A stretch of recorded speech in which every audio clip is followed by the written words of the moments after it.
The Deshaun Watson trade is shaping up to be the worst trade in NFL history, even with their win over the worst team in the NFL. Leave it to the Browns to curse the quarterback room once again. You see the Browns defense absolutely dominating these games, but they're never going to be Super Bowl contenders with a mediocre quarterback who is playing below average. It's my firm opinion that the Cleveland Browns would be Super Bowl contenders if Baker Mayfield was still the quarterback. Welcome to Dad Bod Sports. The Browns are winning, despite Deshaun Watson being a below-average quarterback still, and today we're going to discuss why this trade is shaping up to be the worst in NFL history. Browns defense completely dominated the Arizona Cardinals this last weekend by allowing a total of 58 yards. The Browns defense causing 7 sacks, 2 interceptions, and a forced fumble. It was complete and utter domination by probably the best defense in the NFL.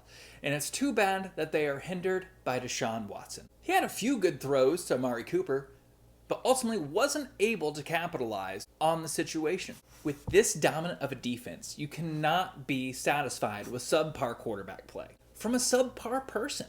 I'm spitting everywhere, and I apologize. Oh, Dad Bod Sports, you're a hater. Absolutely.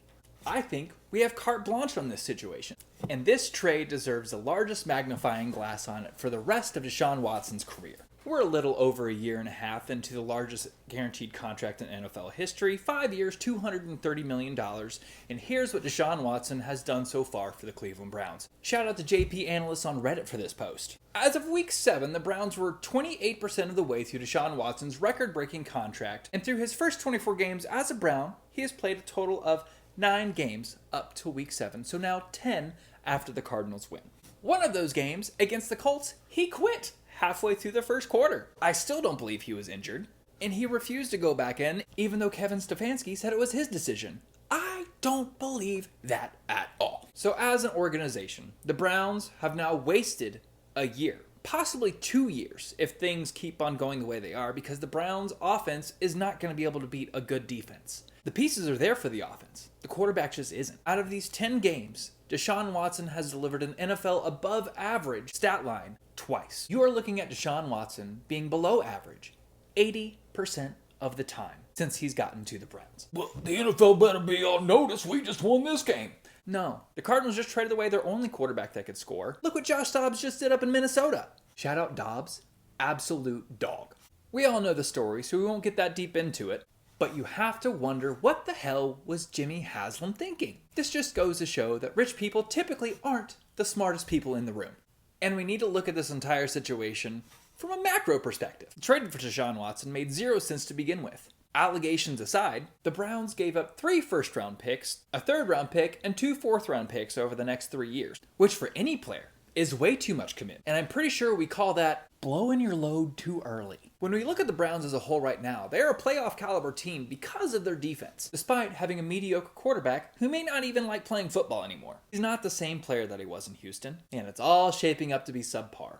As an owner, how can you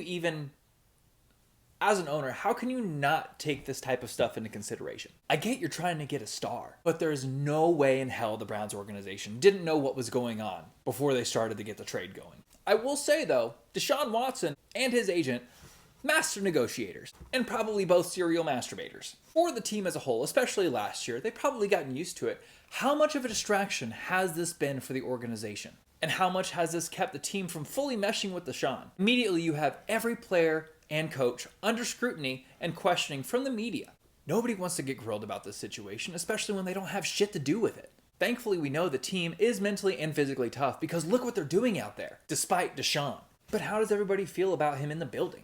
Everybody's getting a paycheck, so of course everybody's going to save face. But how many of these players don't fuck with this guy? Deshaun completely fleeced the Browns out of a championship because he is not a championship level quarterback. He might have been in Houston, but if we think about the type of mental stress that he had to go through on his own, all warranted. You can't expect somebody to come back the exact same as they were. It is my firm belief that the Cleveland Browns would potentially be undefeated and a front runner for the Super Bowl this year if they still had Baker Mayfield. Again, in the fat, sweet year of our Lord 2023, the Browns would be Super Bowl contenders if Baker Mayfield was still the starting quarterback. The city of Cleveland deserves somebody who's going to fight for them, like Baker. Someone to be an actual leader of the team, like Baker. A role model for the community, like Baker. And someone to just be in there for the entire team to rally around, like Dobbs. You like that curveball? Leadership qualities are not given, they are earned. Baker had that in spades, and the Browns organization let him down year after year. The Browns organization has let the fans down year after year. And unfortunately, now that the Browns are ready to make a run, they will be let down by their quarterback curse once again. If we're looking at recency bias, again, look at what Josh Dobbs just did in Minnesota. He came into a building, didn't know anybody's name, didn't take any snaps, and just won the game for the Minnesota Vikings, keeping them alive in the playoffs. Again, qualities I don't see in Deshaun. Deshaun still has not shown any franchise quarterback leadership qualities. Look at what Baker has done since leaving the Browns. Went to the Rams on a day's notice, absolute dog, won the game. Thankfully now starting for the Bucks, and he is the only reason the Bucks are winning. The Bucks are a completely mismanaged team, and Baker is fighting as hard as he can to get this ball down the field for the Buccaneers. Browns fans, I need you to think of the weapons that you would have had with all of those picks. 3 first-round picks with Baker Mayfield. Sure, it would have been a mid-round receiver or tight end or offensive lineman. You picked up Ford in the 5th round, and he's killing it right now for you guys. Jimmy Haslam has cost the franchise a championship again, and Browns fans should be upset. And Browns fans should be pissed. So to recap, Deshaun is a hindrance on this team and is not a franchise-leading quarterback. The amount of people defending him is absurd. It's even more absurd the amount of people that are defending him as a person. We will undoubtedly see the Browns as a team have success this year and possibly even make some sort of playoff run, but they will undoubtedly fall victim to the quarterback curse that they have placed upon themselves, and the only one to blame is ownership. My condolences, Browns fans. Jimmy Haslam has let you down again. Thanks everybody for checking out Dad Bod Sports. Make sure to subscribe, leave a comment, leave a like. And Browns fans, I'm ready for the comments. Let's go.